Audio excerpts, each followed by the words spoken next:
Allohning do'stlarini Alloh hech qachon tashlab qo'ymaganda xor qilib. Assalomu alaykum hurmatli do'stlar. Bugun biz Andijon viloyati Jalaquduq tumanidagi Qutayba ibn Muslim ziyoratgohiga keldik. Ular haqida ma'lumotni shu joyda ishlaydigan va shu joyda muazzin bo'ladigan Azimjondan bilamiz. Assalomu alaykum va rahmatullohi va barakatuh. Allohumma solli va sallim va barik alayh. Allohning rahmati bo'lsin. Alloh taologa hamd va sanolar bo'lsin.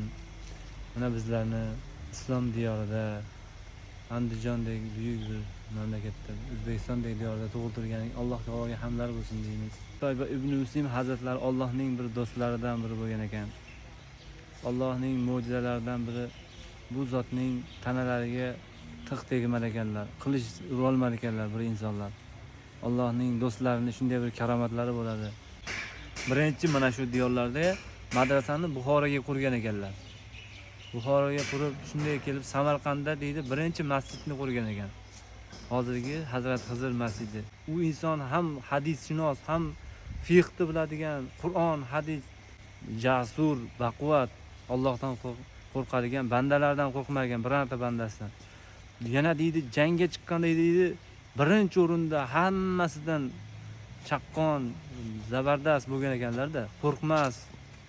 Faqatgina uni tanalari qachon yumshaydilar desa, namoz paytida yumshar ekan deydi-da.